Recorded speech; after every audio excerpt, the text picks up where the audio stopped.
Good morning, everybody. Buenos días. Good morning.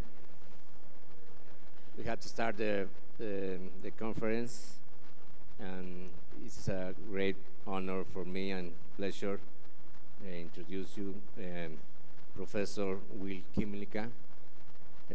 Canada is professor in the Canada Research Chair in Political Philosophy at Queen's University in Kingston, Canada, and the co-author with Sue Donaldson of Zoopolis, a political theory of animal rights, very important and influential book of animal rights. Welcome, Professor Kymlicka, and we have to start. And after the conference, we have time, around 50 minutes for questions and answers of Professor Kymlicka. Welcome to Mexico and to our university, the National University of Mexico. It's a great pleasure for us that you are with us this morning. Thank you. Thank you. Thank you, Dr. Lanez.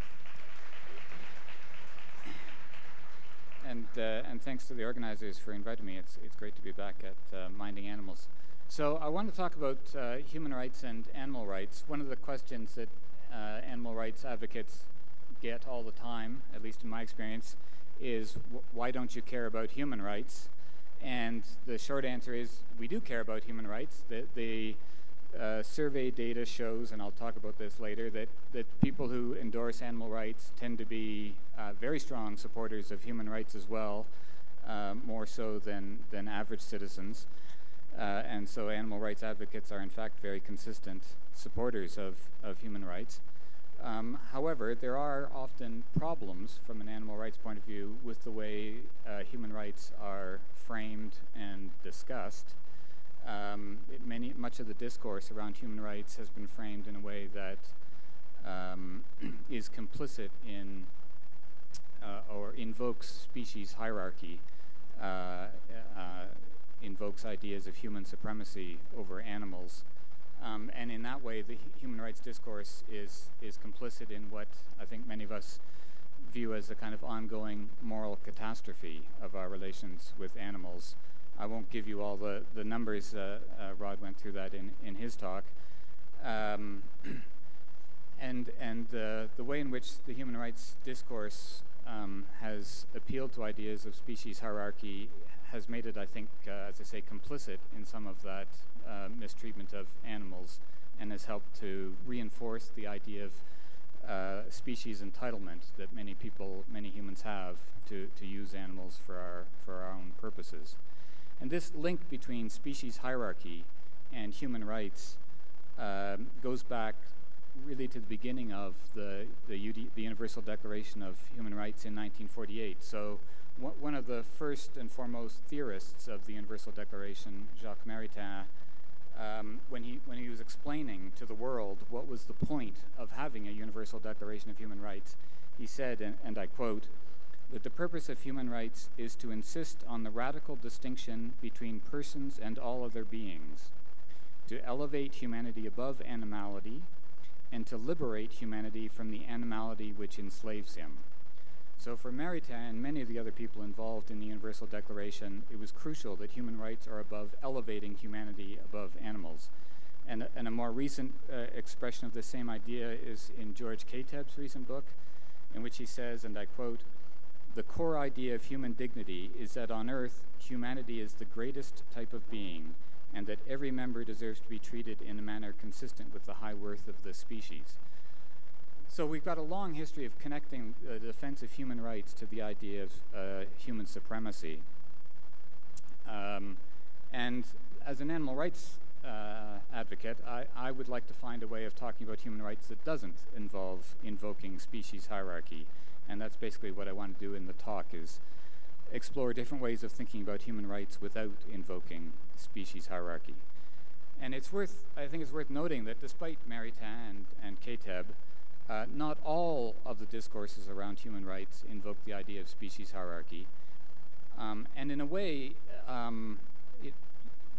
one way to think about this is that when Jacques Maritain was writing in 1948, invoking ideas of species hierarchy, that was before there had really been any kind of animal rights movement, at least in the Western democracy. There were no organized animal rights organizations. This was, and so when he talked about that the purpose of human rights was to elevate humans above animals, he was just expressing ideas that were taken for granted by virtually everyone in his audience. He didn't think of himself as making a controversial claim. No one at the time was really contesting ideas of species hierarchy. But since the 1970s, we've had sustained intellectual criticisms of the idea of species hierarchy. And so defenders of human rights since the 1970s have been confronted.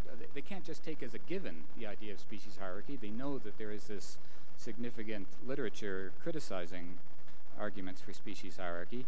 And so they've been confronted with the question of whether they want to base their defenses of human rights on the idea of species hierarchy, the way that Jacques Maritain did.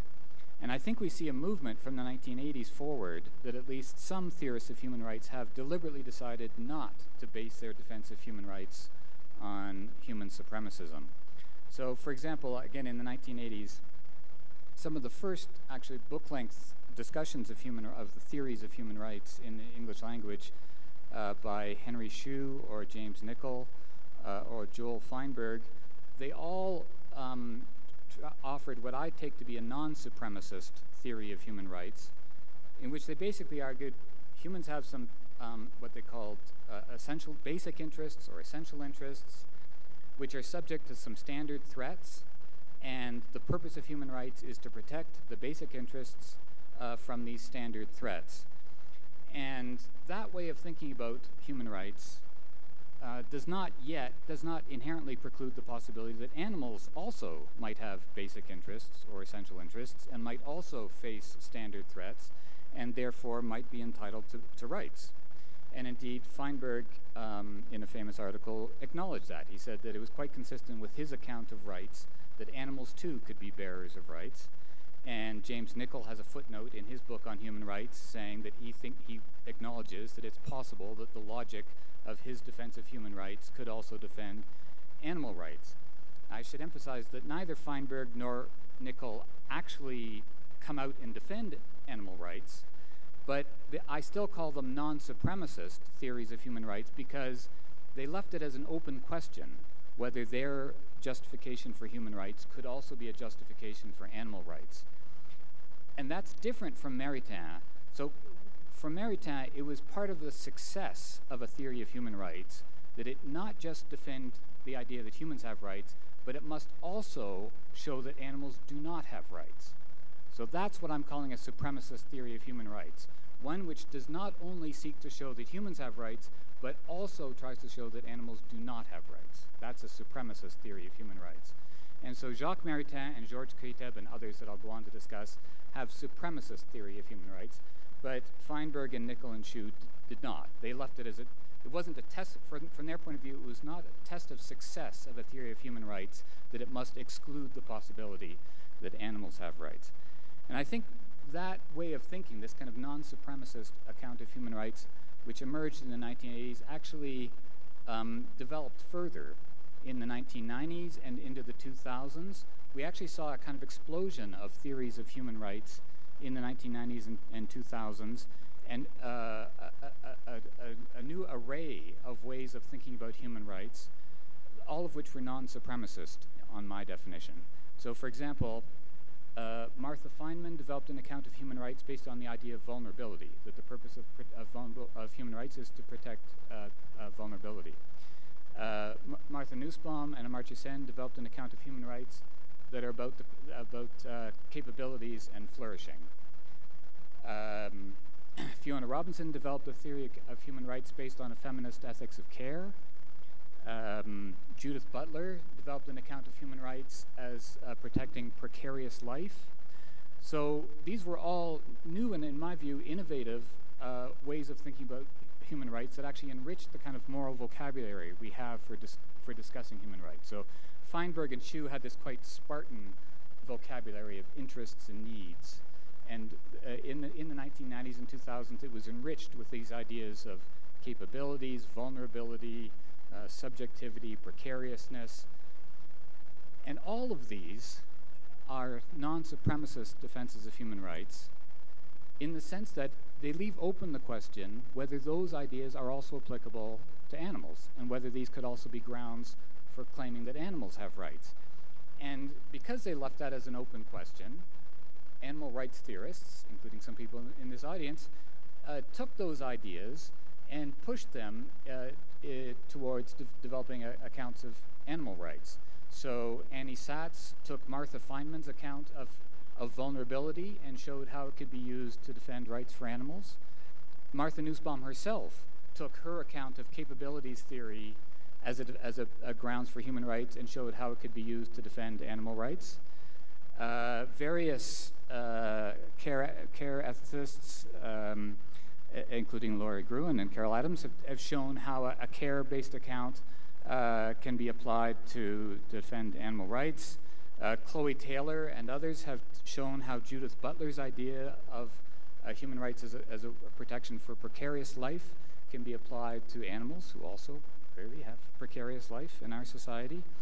So in the 1990s and 2000s, we actually had this, in my view, quite interesting moment in which we were developing a richer vocabulary for discussing human rights, and it was a vocabulary that opened up the question, allowed for exploration of the continuities between animal rights and human rights, because all of these ideas, vulnerability, precariousness, capabilities, highlight things that are continuous between humans and animals. And so they, as I say, they opened up what in my view was an important debate about the continuities between human rights and animal rights.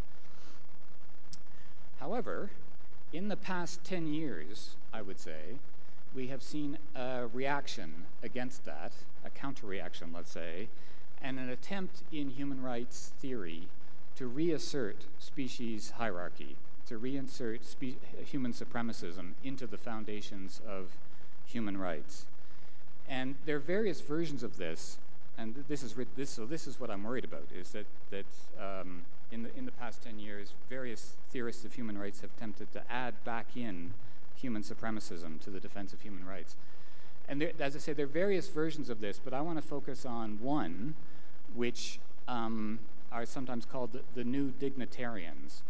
So people who put the idea of human dignity at the core of human rights. And they make two claims. So the first is what I've just said, that on this view, the purpose of human rights is to protect human dignity. The second claim is that it's essential to human dignity. Treating a human with dignity just is treating them better than an animal.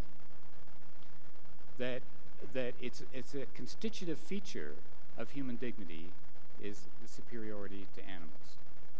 So those are the two claims that characterize what I'm calling the new dignitarians. Now, I want to emphasize that not everyone who talks about the importance of human dignity endorses that second claim, that it's essential to human dignity that you be treated better than an animal. But it's a very widespread view in the dignitarian literature. And I think it's become quite influential. So one version of this is George Kateb, who I quoted before. So here's a quote from Kateb. "All individuals are equal. No other species is equal to humanity. These are the two basic propositions that make up the concept of human dignity." So he's building species hierarchy into his very definition of human dignity. But here's another quote. This is from Catherine Dupre, who's from her book on the jurisprudence of human dignity. So she did a kind of massive overview of how the courts, and particularly European courts, discuss human dignity. So here's her summary of how the courts understand human dignity.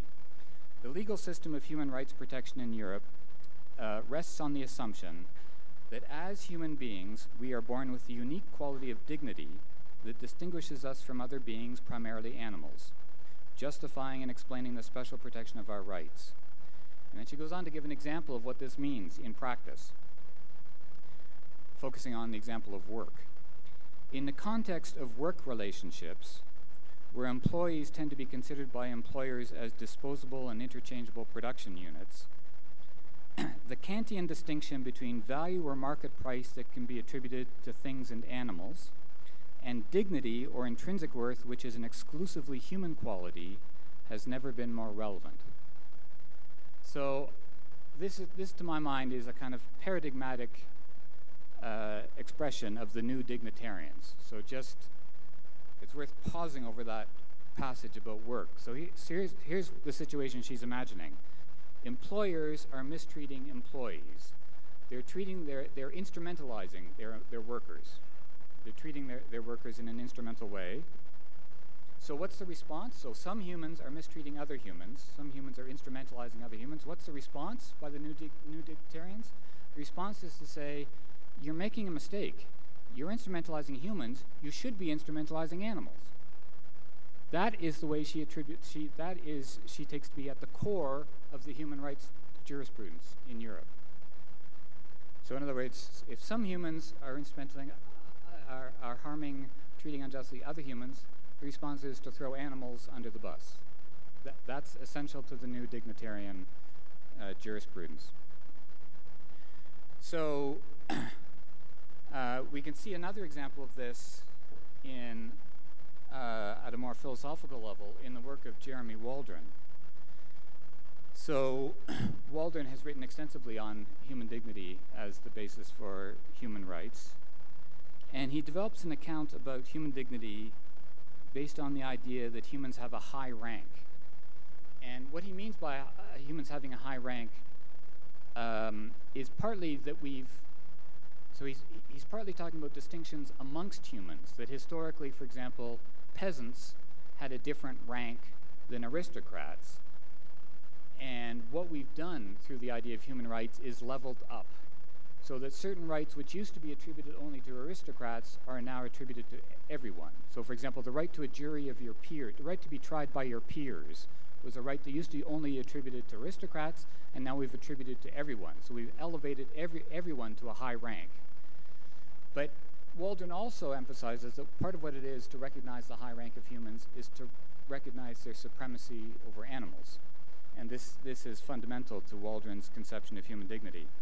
So he says, this is a lengthy quote, "In a world which respects human dignity, the law may force people to do things, but even when this happens, they are not herded like cattle, broken like horses, beaten like dumb animals, or reduced to a quivering mass of bestial desperate terror. This is because dignitarian politics requires attending to the point of view of humans. Dignitarian politics is a mode of governance that acknowledges that people likely have a view or perspective of their own to present on the application of a social norm to their conduct. Applying a norm to a human individual is not like deciding what to do about a rabid animal or a dilapidated house. It involves paying attention to a point of view. This means that governing humans with dignity is quite different, say, from herding cows with a cattle prod, since the latter is a system of rule that works by manipulating, terrorizing, or galvanizing behavior. So violating dignity, on his account, involves treatment that is more fit for an animal than for a human, treatment of a person as though he were an animal. It's treatment that is insufficiently sensitive to the differences between humans and animals, in virtue of which humans have a special status. So, for example, a human is degraded by being bred like an animal, used as a beast of burden, beaten like an animal, herded like an animal. So that's all quotes from Waldron. So in his world, in his image, dignitarian politics involves treating humans as individuals who have a point of view and who therefore need to be, whose point of view needs to be taken into account, and then there are animals who we beat and terrorize and break. Okay, so in all of these accounts, human dignity is defended on the backs of animals. And I want to repeat again that I'm not saying that everyone who talks about the importance of human dignity is committed to this kind of species hierarchy. There are other ways of talking about dignity that doesn't involve species hierarchy. But I think it's striking that there are so many recent, and these are just a sample of some recent legal and philosophical theories of human rights that quite explicitly reassert species hierarchy. And I think it's not an accident that they're using the concept of dignity as the basis for reasserting species hierarchy. So one way to think about this is that in the 80s and 90s and into the 2000s, as I said, we had this kind of rich toolkit for discussing human rights. We had ideas of needs and interests, ideas of vulnerability, of subjectivity, of capabilities, of precarious life. And all of those seem naturally, to many of us, to extend to animals. And so insofar as, let's say, you know, in Waldron's world, so we're terrorizing cows, that, you know, clearly this is a harm to their interests, it's undermining their capabilities, it's rendering them vulnerable, it's making their lives more precarious, and insofar as any of those concepts are what underpin human rights, they seem prima facie to be applicable to animals. But dignity, it's less clear to many people whether the problem with our mistreatment of animals is about a violation of their dignity. This is actually, it's a question that gets discussed in the animal ethics literature. People have different views about it, but, you know, so if you intensively confine pigs, again, it's clear it's harmful, it renders them vulnerable and precarious and so on. Is it a violation of their dignity? It's not the natural idiom in which even animal rights advocates themselves talk about animal rights. And so I think it's not a surprise that human supremacists, those who want to reassert species hierarchy, they're confronted with this moral toolbox, right? It's not surprising that they pick the category of the concept of dignity, because I think it's the one that's least likely to generalize to animals. So I think these new dignitarians pick the concept of dignity precisely because they think it's the one that's least likely to extend to animals. And this isn't just my, you know, conspiracy theory about why they're picking the concept of dignity. This is what they themselves say. So here's a quote from George Kateb. He recognizes, here's the quote. There's a tendency to picture humanity as just another animal species among other animal species, with some particularities, even uniqueness, but none so commendable as to elevate humanity above the rest. And he goes on to say, this unnecessarily tarnishes human dignity by taking away commendable uniqueness from it. The notion of human stature is directed in part against these reductions in the name of human dignity. So the point of dignity is to contest these trends to picture humanity as just one amongst other species. And here's another quote from Thomas Williams, who's another one of these new dignitarians. He says, we must invoke human dignity to counteract the tendency of the experimental in human sciences to ever more emphasize the continuity between man and other creatures. So what both Kateb and Williams are saying is, I mean, it's actually striking. They're both acknowledging that all the empirical evidence from both the natural sciences and the human sciences are showing continuities between humans and animals. They acknowledge that. All the evidence is showing more and more continuities between humans and other animals. So you might think that we should therefore look for moral concepts that acknowledge those continuities. But they draw the opposite conclusion. They say, okay, if all the evidence is showing continuities, we need a concept that we can use to reassert discontinuity. And they think that dignity gives them that concept. Dignity is the justification for ignoring all the evidence about continuities between humans and animals. That is their own justification for appealing to the idea of dignity. Okay, so I think we're at a crossroads in the moment of human rights, in the Human Rights Project, that for the first time really I think since 1948, the Human Rights Project is being invited to reinscribe human supremacy into the foundations of human rights. I think we've kind of gotten away from that from the 80s to the 2000s, and key theorists are inviting us to bring back human supremacy into the foundation of human rights. Okay, so I think this is terrible. It's very worrisome. I think it would be, if this takes root, I think it's going to be a catastrophe for animals, but I also think it's bad for humans, and I think it's bad for the human rights project generally. So there's a lot to say about what's wrong with building human supremacy into the core of human rights, but let me just focus on one issue. So I think part of what's going wrong here, so we can think about there are various motivations for appealing to human supremacy in the defense of human rights. Some of it's just species narcissism. It's just the desire, some people just want to elevate the human above the animal just to pat themselves on the back as a species. But part of the reason for it is actually a more understandable one, which is that some people believe that species hierarchy is an important political value that can be invoked to protect disadvantaged human groups from dehumanization. I think this is a fundamental goal of many people in the human rights project. So we all know that some groups of humans have been dehumanized, and some people think that the best strategy for overcoming dehumanization is by asserting species hierarchy. And I think that's a very important idea, and we need to grapple with it and see whether that's right or wrong. So I just think it rests on a misdiagnosis of what dehumanization involves and how we should overcome it. But I think it's worth thinking through. Okay, so what is dehumanization? So dehumanization is not literally the belief that someone is not a member of the human species. Like that's everyone.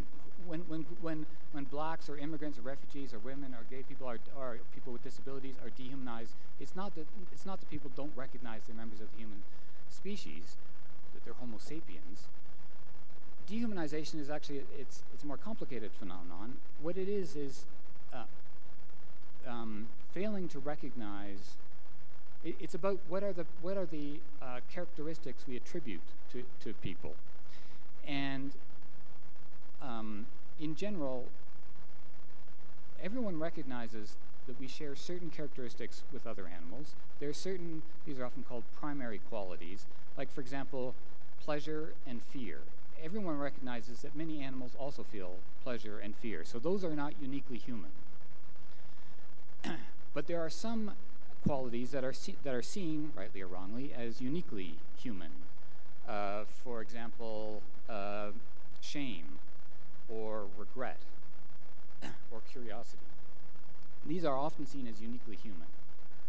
And so dehumanization involves viewing the members of a particular group as only having those attributes that we share with animals, and being less likely to attribute to them those uniquely human qualities, such as shame or regret. And this has been shown over and over again. There's a huge empirical literature on dehumanization, and it is true, indeed true, that this is a very important feature of how dehumanization works, is that we don't attribute to the members of certain groups these uniquely human qualities. We instead ascribe to them these more basic primary characteristics that are shared with other animals. And this is a problem. This is a genuine problem. It's not just a source of stereotypes and hence prejudices and hence discrimination, but it also tends to lead to violence, to coercion. Because if you think that someone doesn't have these uniquely human capabilities, it's more likely that you're going to think that you need to govern them by force, through cattle prods. So, and the way in which the police treat young black men in the United States is a paradigm example of this, that the young black men are dehumanized, they're seen as being governed by these unruly animal instincts, and so that they need to be managed through force. So again, this has been shown in a wide number of contexts that dehumanization produces not just prejudice and discrimination, but force and coercion. So it's a real problem. So the question is, how do we overcome dehumanization? So I think it's right. If you're a human rights advocate, I think we should be thinking, how can human rights overcome dehumanization? So the assumption that many people have is that the best way to fight dehumanization is to assert a species hierarchy, and indeed to make the species hierarchy steeper, so that the best way is to essentially to sanctify the human and to instrumentalize the animal, such that it then so that we can then say, when someone is mistreating a member of a disadvantaged group, you shouldn't be treating a human that way, right? You're treating them like an animal, but you should be treating them like a human, and humans are sacred, sanctified. So people think that a steep species hierarchy works to the benefit of the members of disadvantaged groups. It gives them this elevated status of the human, which we have sanctified through species hierarchy. And so just to repeat, this is a hypothesis. The hypothesis is that strengthening ideas of species hierarchy works to the political benefit of members of disadvantaged groups by giving them this sanctified status of being human, and by making it clear why it's wrong to treat them like an animal. Okay, so I think that's an understandable view. And if it were true, if that hypothesis was correct, I think we would actually be in a bit of a moral bind, because it would suggest that there's a trade-off between what's an effective strategy for protecting the rights of disadvantaged groups and what we need to fight for animal rights. And then we'd be in a bind, right? However, as it happens, I just think it's empirically wrong that species hierarchy works to fight dehumanization. This is an empirical question.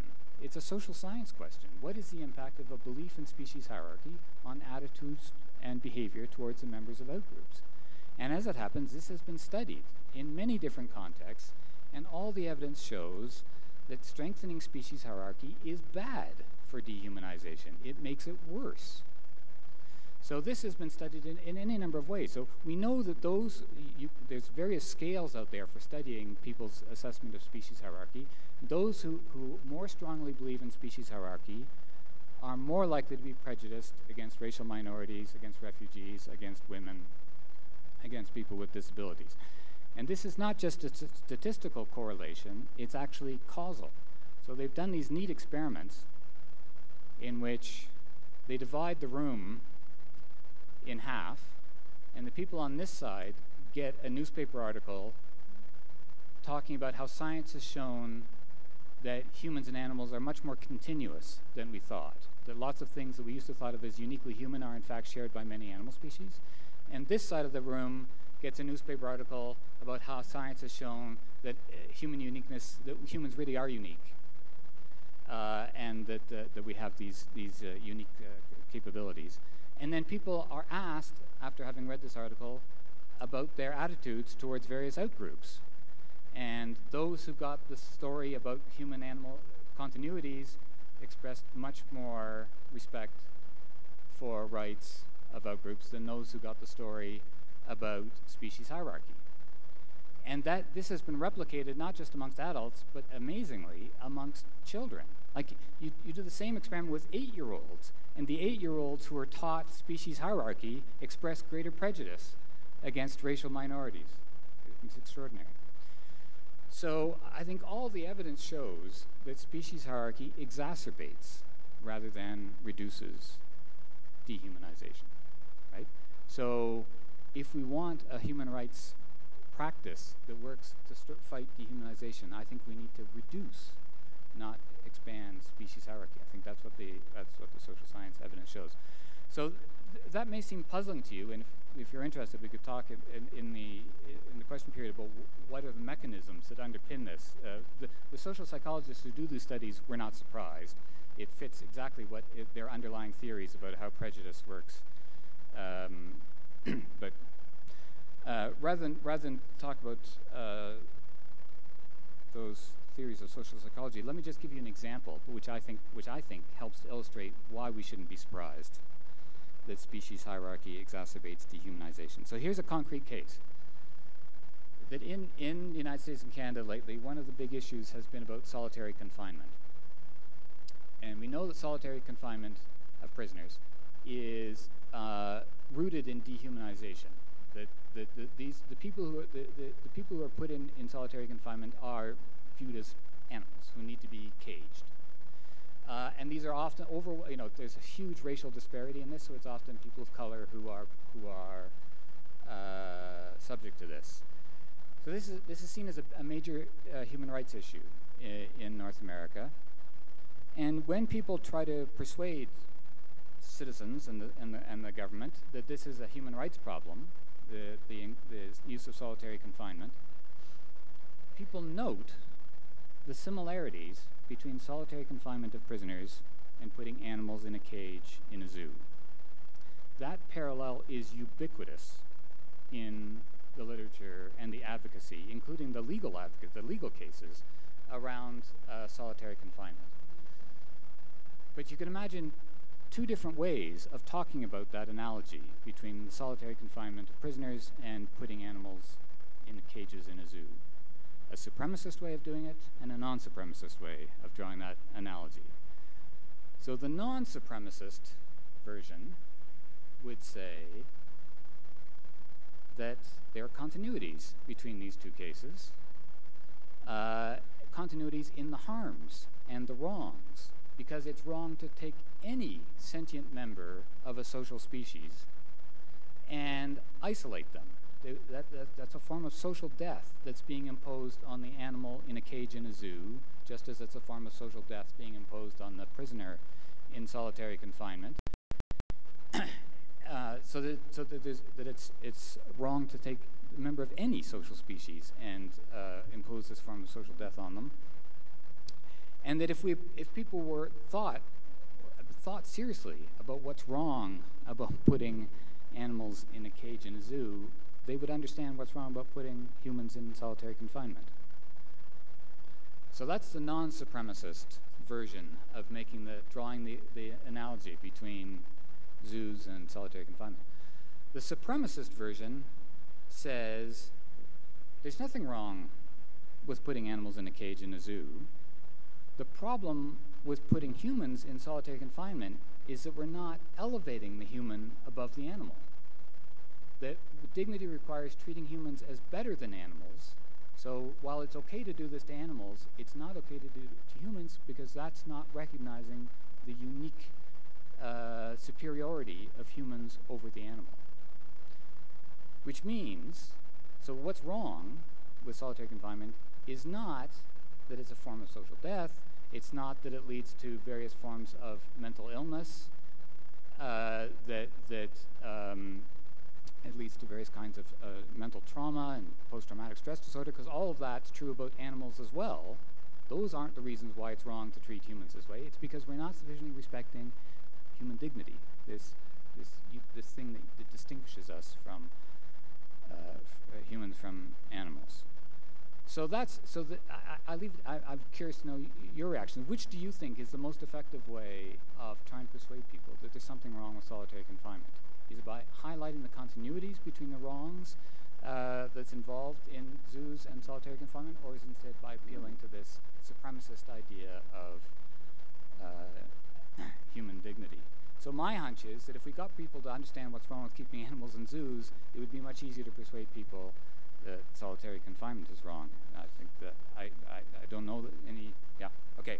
So here's just a quote from Lisa Gunther, who's written on this issue. She's written a very effective critique of solitary confinement, but she argues that we need to move beyond supremacy, human supremacy, and if we want to understand what's wrong with solitary confinement, we need to understand why it's also wrong to engage in impose social death on animals. So here's a quote: "The disastrous effects of being radically deprived of the concrete experience of other living beings suggests that there's nothing exclusively human about the need for everyday intercorporeal experience.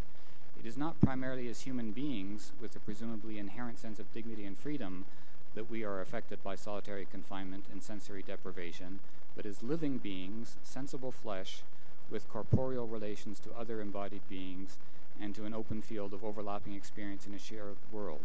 It is as animals that we are damaged or even destroyed by solitary confinement, just as our fellow animals are damaged or destroyed by confinement at zoos, factory farms, and scientific labs." We cannot fully understand the brutality of these programs until we refuse to accept that dogs or other animals deserve to be treated this way any more than humans do. So that's just an example. I could give others. I mean, if I had time, I don't. I think it's a very similar case about the example of work, which I mentioned before. It's ubiquitous in the literature on the human rights of workers to say that humans should not be treated as beasts of burden. This is ubiquitous in the literature on labor rights. And again, you could have a supremacist and a non-supremacist way of making that argument. I would say that if we want to persuade people it's wrong to treat humans as beasts of burden, we should get people to understand why it's wrong to treat animals as beasts of burden. And that this would be a much more effective way of generating support for the human rights of all people. Okay, so I don't have any more time. There's much more to say, but let me just, I think that, as I say, we're sort of at this crossroads in the human rights project. And as I say, for the first time since 1948, there's this very concerted, widespread effort to reinsert human supremacy into the theory and practice of human rights. And I think we need to resist it. And partly because it's going to be really bad for animals, but also because I think it's going to be bad for a lot of human groups. And this is one of many ways in which I think the struggle for human rights and animal rights is complementary. Thanks.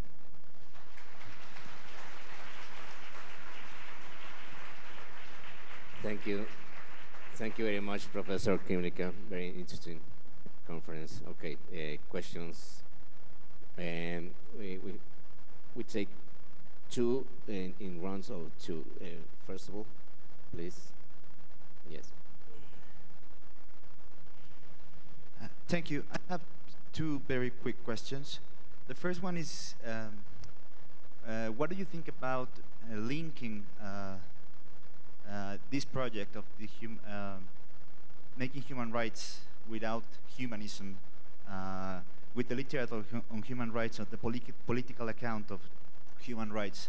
I'm thinking of Charles Bates, Raz, even John Rawls, people who think that human rights are actually linked to the legitimacy of governments, and they are not that worried about the foundations of human rights as such. And the second one is on whether you think that we should try to change the vocabulary in the public discourse of human rights, trying to find an umbrella term for human and animal rights, and then promote it as changing the discourse of human rights itself. And the second one?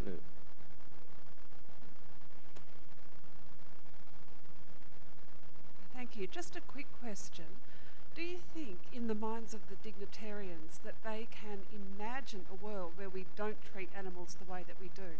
And if that's possible, and surely they can't think that we must treat animals terribly, then what's left in that theory?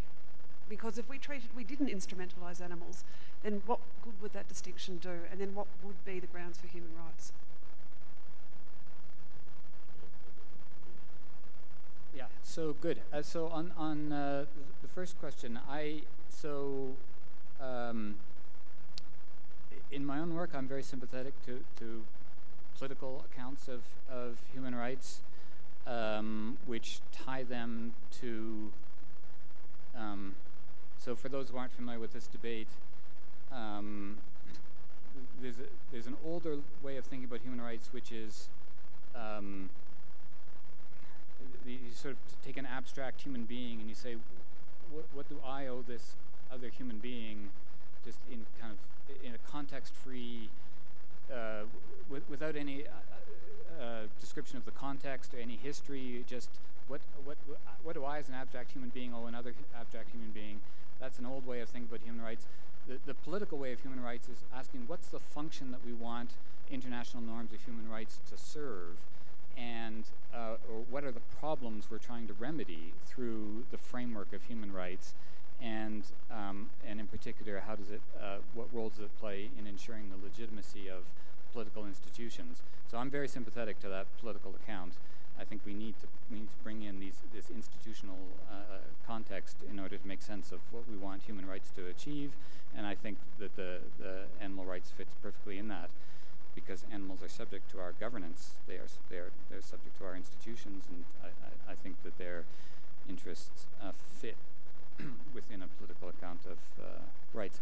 Whether we can or should come up with whether we should stop talking about human rights and animal rights, instead just thinking about an umbrella term like sentient rights. So Alistair Cochrane has an article called Towards Sentient Rights, in which he suggests that that's what we should have as a kind of meta frame, that there are certain rights that are owed to all sentient beings. I'm not averse to that. I think from a certain kind of philosophical point of view, there's a logic to it.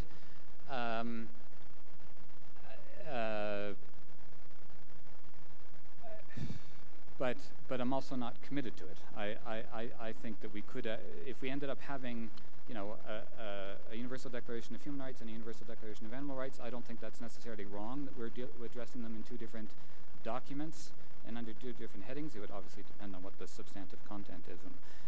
On whether the new dignitarians are committed to mistreating animals, actually that's a very good question. Waldron, when he talks about terrorizing cows with cattle prods, it's pretty clear he thinks that's legitimate.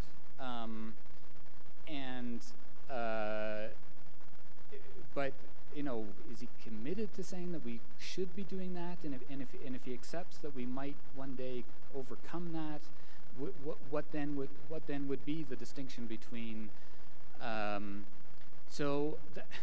It's actually a very good question, and I would invite people to read Waldron or Kateb, and I'd be curious to know what people think.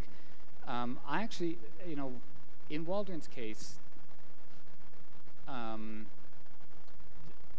he's not alone in this, there is some religious underpinning, and so on some accounts of Christianity, God gave us animals to use, and that it's actually, so therefore we're kind of fulfilling God's plan when we instrumentalize animals. Obviously there are lots of Christians who strongly dispute that, and there are various ways of interpreting the text and so on.